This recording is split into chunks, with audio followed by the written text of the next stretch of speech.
guys! Welcome dito sa The Sun Tarot. Ang reading nito ay for collective for anyone who can resonate sa reading nito. This is a general reading for collective your energy at this time.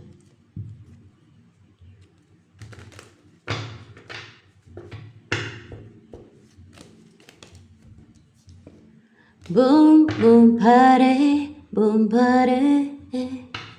Embody my energy. Balance, nag-heal ka eh. Balance yung energy mo and nag-healing. Relax, calm, refreshed. You love to spend time in nature and to mingle with animals.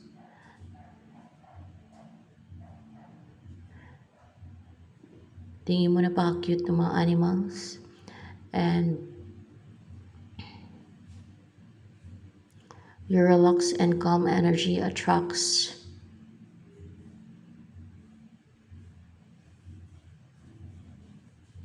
balance in your life, harmony, and peace. Ano pa energy mo yan? Oh, balance talaga yun. Or may hustisya. O kakaroon ng justice sa ginawa injustice sa'yo. Hindi. You're balanced, you're fair. You know what is right from wrong. O gusto mo ng hustisya. Yes, you want justice. Gusto mo ng justice, hustisya. Ano pa? Ano yung body mo energy ngayon? King of Air. Sharp, clear yung mind mo. Madali mo ma-interpret yung mga messages from the spirits, from the guides, or from any na nag-guide sa'yo. And then, madali mo siya ma-translate at may share sa iba na may labas mo sa bunganga mo, ganon. You're intellectual, logical, quick yung mind mo mag-apprehend, mag-comprehend ng mga messages because you're intellectual or intelligent. And ano pa? Ang about sa'yo. Nag-heal ka talaga. Nagpapalakas ka ng chakras mo. Lalo lumalakas yung aura mo. Open and strong. Yung chakras mo, parang umaapo yung aura mo. Naging productive ka or you could create something in or you can build something that is fruitful, beneficial, yung productive ka nga.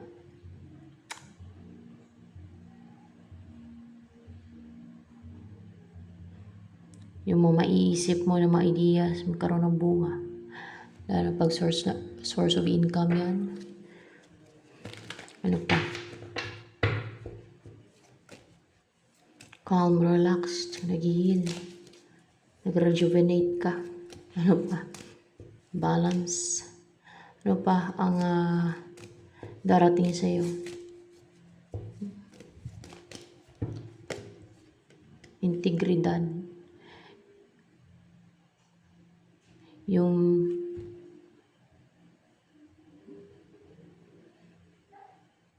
mas lalong maging bold and daring ka. Matapang. No? Kasi merong tiger dyan. Mas lalo ka pang maging confident to show your true self. May integridad ka, may integrity ka.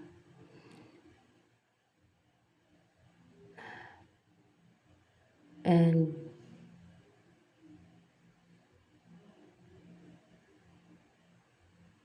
you're intuitive with the owl. You will become more intuitive and fierce, matapang, na may integridad, ano pa. Masculine and feminine. Mas lalo ka maging brave, fierce, courageous, matapang, na parang dragon. Ano yun? Matapang na parang dragon. May balance yung feminine and masculine. Yes. Maging matapang na parang dragon, na matapang, na walang kinakatakutan. Siya ang katatakutan. Parang ganun ba na? Sa lahat ng animals yan kasi it's a mythical creature, pero meron naman talaga ang dragon yung sinaunang panahon pa ng mga dinosaurs, kasi lahi ng dinosaur yan eh. Yan yung dinosaur may pakpak pa. Yan. Pero wala na nga lang ngayon. Kagaya ng dinosaur, wala na ngayon. Hindi na nag-exist. Pero di ba may mga fossils pa ng mga ganun. Kasi nilipol yun sila ng gadap. Pinampatay yun. Kasi nga, brutal at evil nga yung nature nila. Ganun din sanang gawin sa mga tao. Kaso lang hindi naman ganun ka threat. No? Hindi naman ganun ka malala talaga. Pero evil din kasi yung tao. Kaya dapat lipulin yan eh. Kaso lang, di ba sinave ni Jesus Christ yung mga tao para lang magpatuloy yung lahi ng tao. Yun ang sinave ni Jesus Christ.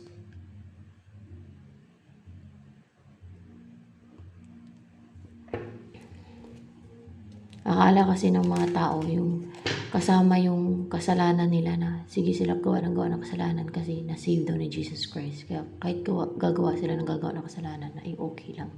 Hindi sila mapunta sa impyerno. Diyan sila nagkakamali. Eh di dapat wala napunta sa impyerno kung gano'n.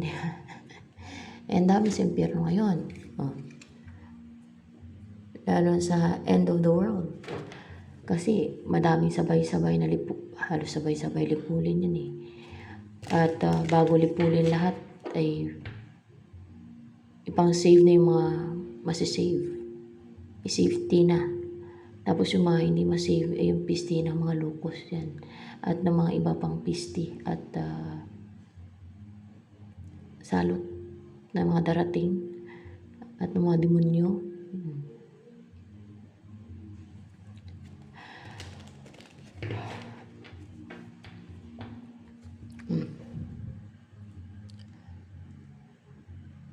Yung mga sige ka pang challenge sa akin ng mga kukulam.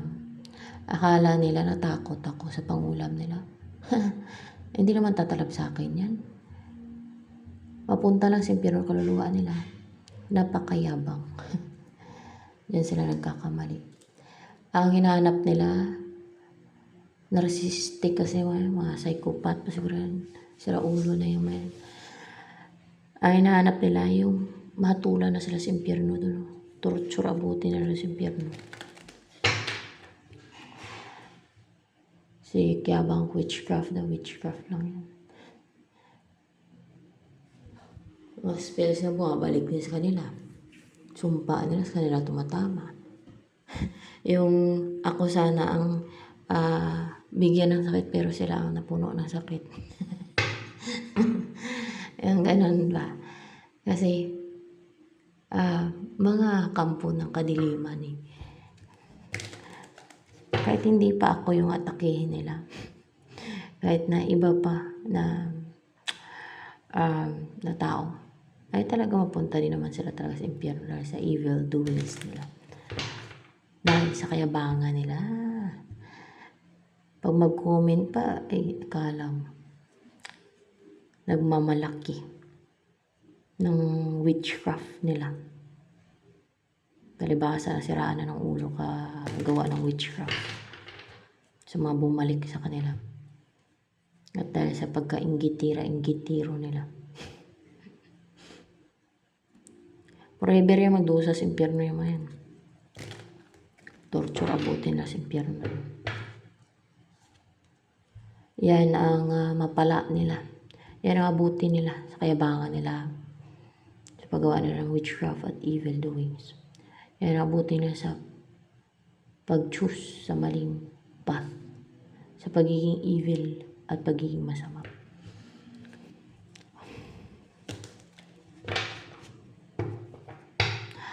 Well,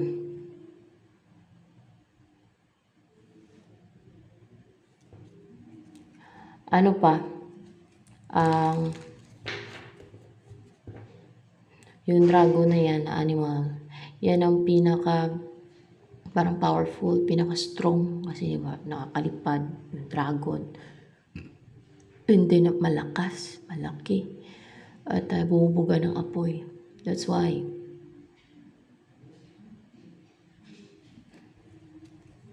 Yan ang pinakamalakas, pinakatakutan ng ibang animals yan.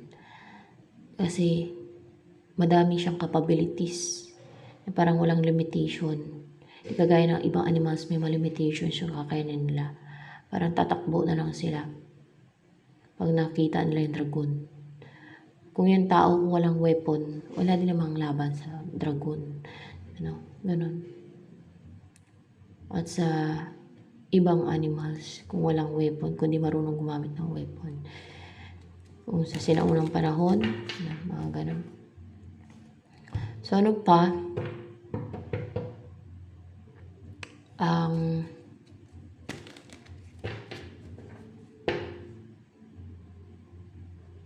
Darating sa'yo.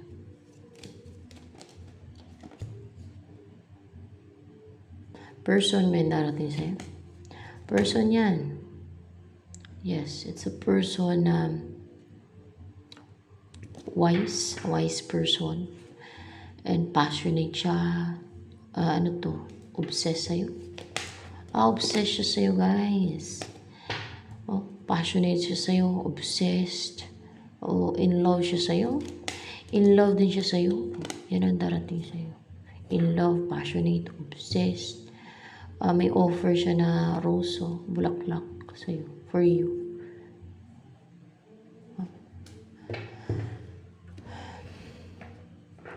Napaka-strong ng sacral chakra niya. Heart chakra. Driven and passion and love and desire niya sa'yo. Message ng angels for you. Spiritual teacher. Your life purpose involves teaching others about healing and spirituality. Yan ang iyong life purpose or isa yan sa life purpose mo. Yung magturo sa ibang tao, of course, about healing at spirituality. So ano pa? Ang tungkol dito sa person na to na darating sa'yo.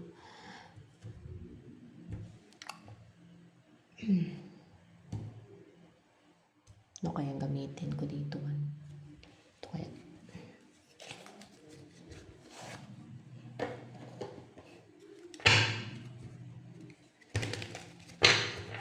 Ano pa yung tungkol sa person na to na darating sa'yo?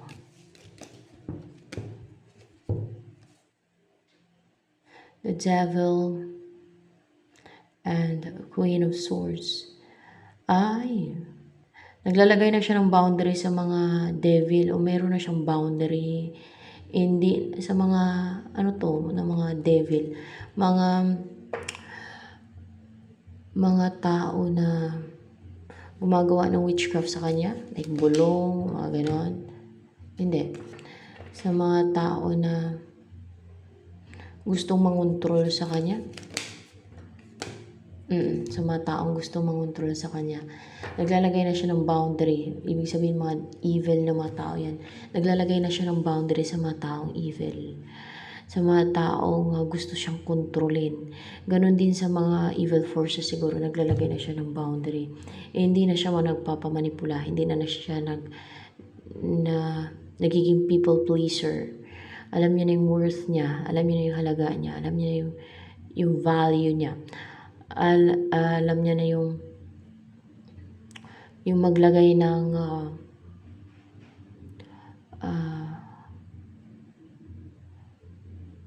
boundary, guard, na malakas na yung loob niya o courageous na siya kasi color blue, na mag-say ng no, na huwag magpaabuso, na Huwag magpamanipula na yung hindi siya gawa ng deceit and scheme, or hindi talaga siya maabuso ng iba. Ganon. Kaya, hindi na makapangmanipula, hindi na makapangontrol yung mga evil na mga tao at yung mga sumusulsul siguro sa kanya, pati ng mga evil or evil spirit, mga ganyan, hindi na siya nakikinig dun. Naglalagay na siya ng boundary, aware na siya, intellectual, logical na siya. Ano pa, yan ang tungkol sa tao na yan. Ang intention sa'yo ng person na to na darating sa'yo, at may offer siya na, may dala siyang roses, so may offer siya sa'yo ng roses, o may bibigay siya sa'yo ng roses. Ano intention sa'yo ng person na darating sa'yo na yun? The sun, and ano ba to? Upright. Hindi ko na in reverse to. Makapag-ayos sa'yo, makipagkasundo sa'yo, ang hindi niya napairalin yung superiority niya, or hindi na siya yung parang makipagtaas-taasan sa'yo. Instead, magpakumbaba na siya sa'yo, o maging submissive na, gano'n. Yung makapag-ayos na sa'yo, hindi na siya ma-pride, mga gano'n ba. At kaya mapag-ayos sa'yo, makapagkasundo na. And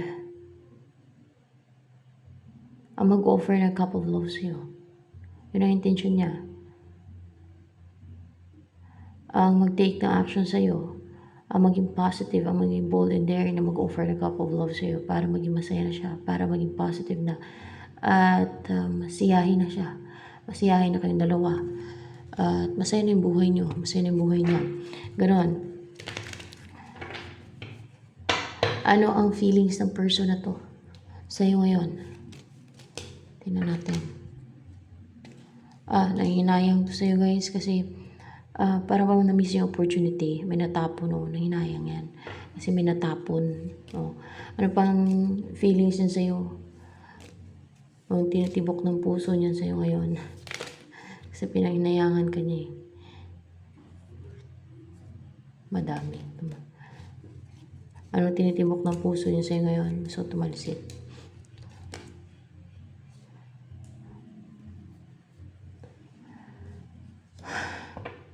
Nasasaktan siya. Yan ang feelings niya.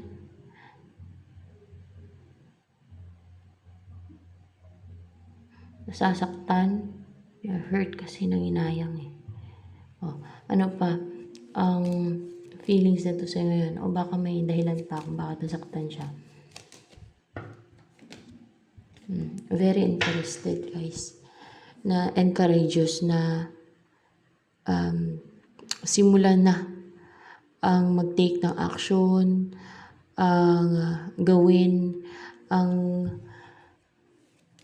mag-offer sa'yo ng cup of love, of course.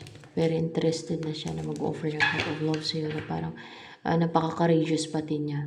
Napakalakas ng loob niya. So ano pa? Ang iniisip ng person na ito ngayon na gagawin towards you. It's me, you guys. That is 6 of Cups. Ang makasama ka, pero iniisip niya. Ang gagawa siya ng paraan para magkasundo na kayong dalawa, para you will feel at home sa isa't isa. Makakapiling ka na niya. Gagawa na siya ng paraan para makapiling ka niya, para ma-enjoy niyo yung time niyo together. Parang katulad nitong dalawang bata na naglalaro, na masaya sila sa ginagawa nila. Kung ano man yung hobby ninyo, hilig ninyo, na tuwang-tuwa kayo na ginagawa nyo, masaya kayo, na-enjoy nyo, ganun. Yung makasama ka na niya, gagawa na siya ng move, ayun na, mag-offer ng cup of love para makapiling ka na niya, makasama ka na niya. 6 of Cups tayo. Para ma-enjoy na yung buhay, para masaya na yung buhay niya, para masiyahin na siya, para masiyahin na kayong dalawa. Ano pa? Ang iniisip niya na next move niya towards you ng person mo na to. If you wanna yung mapasa kanya ka guys, kasi parang katulad ka nito, ikaw tong cup, na mapasa kanya ka na napaka-valuable mo, importante ka sa kanya, mahalaga ka sa kanya, so precious ka daw sa kanya, ganon, you're so precious, you're so valuable, ganon, mahal na mahal ka niya, mahal na mahal ka niya, talagang iingatan ka niya, pahalagahan ka niya, and for sure upright ba yan? Sana naman eh. Positive siya na i-message ka. Positive siya na magtagumpay siya o sana parang umiilaw. No? Positive siya, positibo siya na maabot niya yung pangarap niya, na ma-reach niya yung goal niya, which is mapasa kanya ka.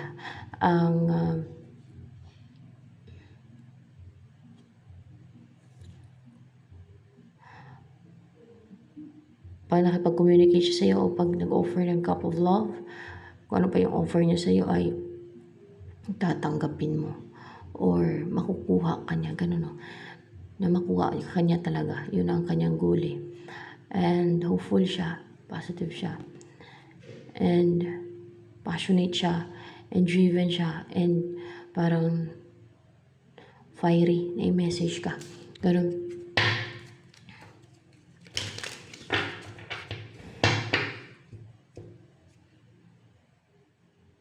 Ano mag-improve sa'yo?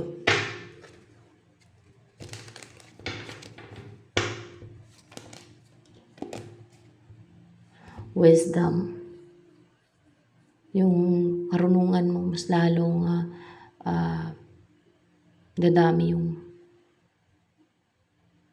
ma-acquire mong wisdom. Ano pang mag-improve sa'yo? Yung desire mo to know or to get something, yung desire mo, yung drive mo,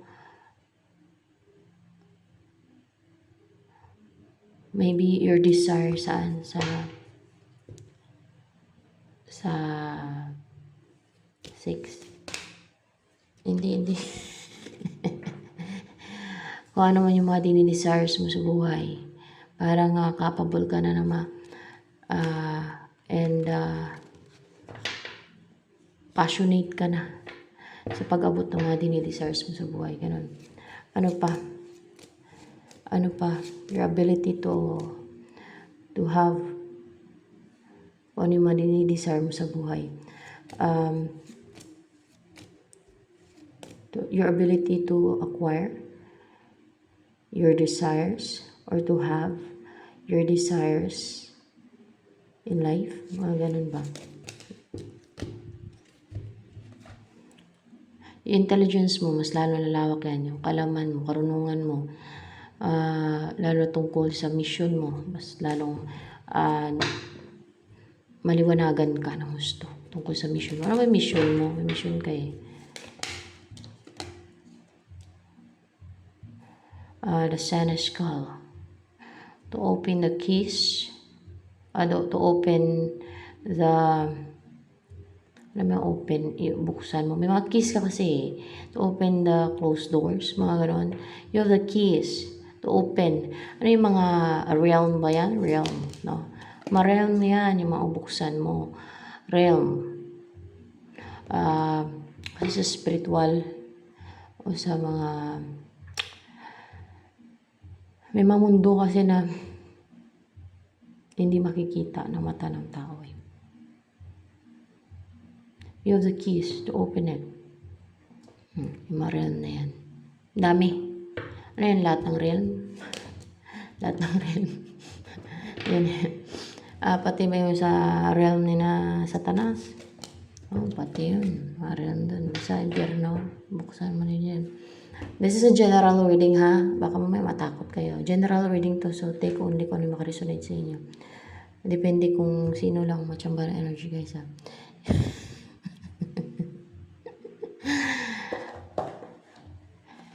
Just enjoy the reading. Sabihin nyo mga weird yung reading ko dito. Ganun talaga. Ano pa?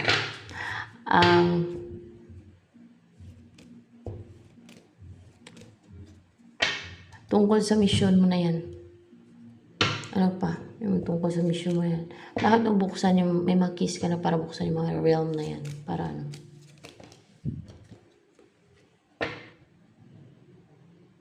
Mas lalo ka magpalakas. Naalala ko tuloy. Naalala ko lang. Kasi, dun sa manggagamot pa. Naalala ko yung sinabi sa akin na nag-ipon daw ako ng kapangyarihan. Ewan ko ba dun? Wala na, naalala ko lang. Nag-iipon ng kapangyarihan. Paisip tuloy ako. Naalala ko. Yung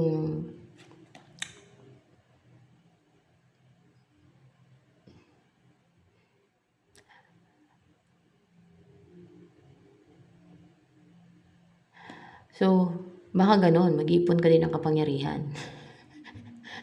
Ano to? Encantadia. Encantadia.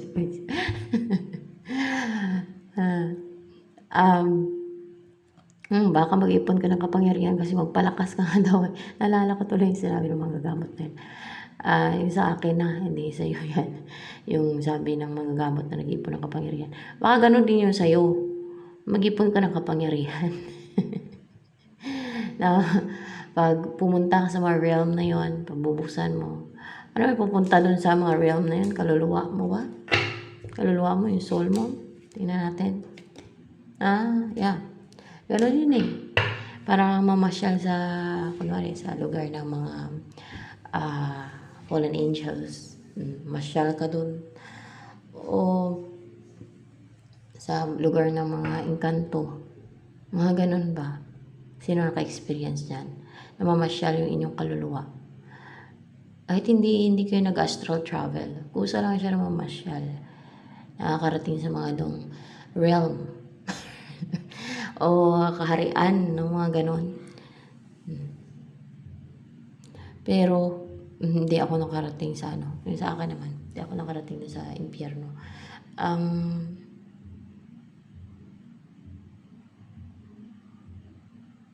Nakita ko lang yung ano, yung parang may mga demonyo na ano, na sa butas. Tapos may mga demonyo doon na maapoy, ganon. Tapos yung pinsan ko daw, muntik na malaglag. Talagang inano ko talaga. Hinila ko. Ganon. Parang panaginip ko lang yun. Sa panaginip ko lang siguro yun. Pero, yung mga nakarating sa impyerno, wala akong ano lang, yung sa may butas na galing sa butas. May butas na may mga nagsilabasa ng mga ano doon, mga fallen angels. So, yun. Ordinary lang yun na fallen angels. Pinaklarify ko yun eh. Fallen angels na yun sila. Para bang mga beast. Ganun. Mga yun lang. Naalala ko sa mga ganun.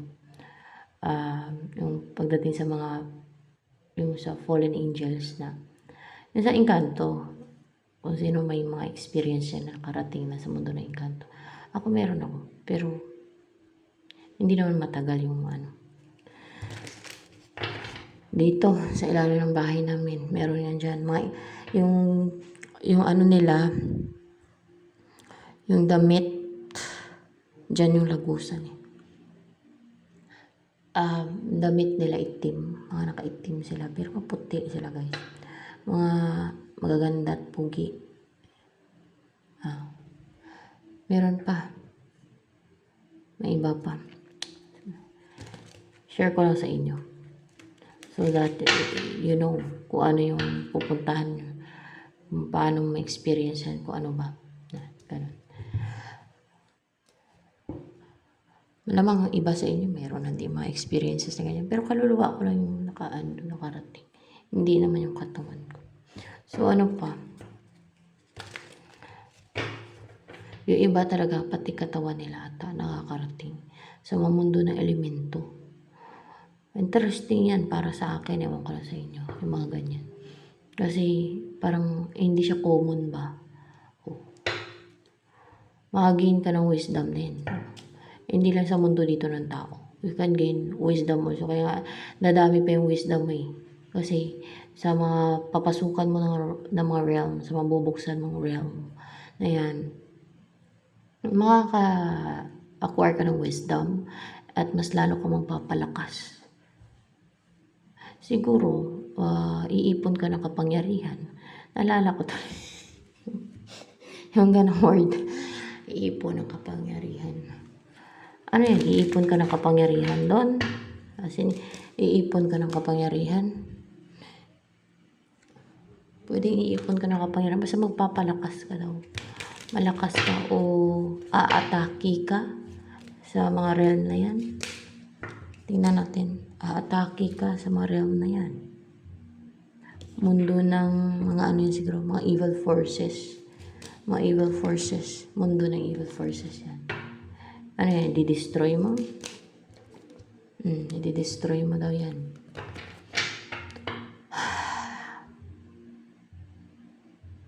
Meron kahit kaluluwa mo lang. I-destroy mo. Kasi kasama yan sa ano eh. Ano ba yan? Kasama ba yan sa Revelation? Oo, kasama yan sa Revelation. Kasi i-end na yung mundong to, pati yung mga realm na mga destroy din yan. Hindi lang yung sa tao. Kasama na yung mga so ikaw yung parang naatasan dyan na taga-destroy ng mga ganung realm. Sa mundo ng mga yan, mga demonyo. Basta kampo ng kadiliman. Ayan. May kasama ka ba na mag-destroy sa mga realm nila? Meron yan. Well, baka ma-angels. Just take only kung ano makaresonate. Maniwala man ko hindi. This is general reading kasi. So, medyo weird talaga dito. Kahit dati pa, mga weird yung readings. Pero malalaman nyo na lang yan kung ano mga mangyayari. In reality, no? Sa pag talagang mangyari na yung mga kung ano man yung nakaplano. Kung ano man yung mga plans ng God. So, ayan.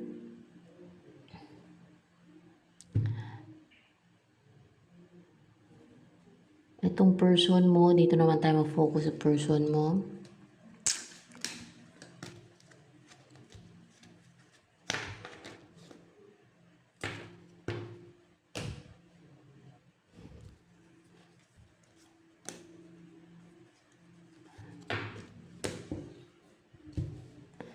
Dito sa person mo na to, yan ba ang makakasama mo yung person mo na yan?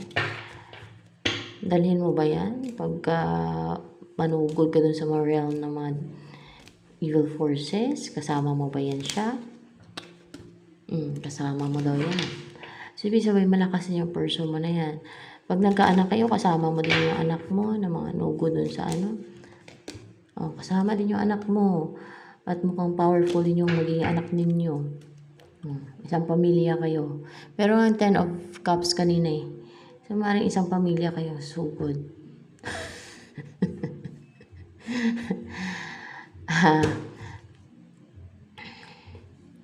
Ano pa? I love this reading. It's so unique. Kahit na parang ano siya, parang unbelievable. Parang ano ba? Para lang siyang sa fairy tale ba guys ba? Pero no one knows. Kasi hindi naman kasi basta-basta nag-guide dito yung mga angels naman eh. At sa Revelation yan siya. Yung minsan nga yung mga reading ko dito, yung mga dati kong reading na parang sa Revelation, meron pa sa Armageddon eh. Yung mangyayari sa Armageddon. At ang nag-guide nun, si Yahweh ba na nag-guide? Yung susugod dito sa mga fallen angels. Si Yahweh nag-guide nun sa akin nun. Nalala ko yun. Hindi angel lang. So, ayan. ito na lamang guys for collective reading. Sa mga baguhan pa dito sa aking channel, please do subscribe. At huwag po ninyong kalimutang i-click ang bell button na sa ganun naman notify kayo sa mga susunod na videos na upload ko. At paki-like naman po at paki-comment na rin sa ating comment section box lalo na sa mga nakaresonate sa reading nito.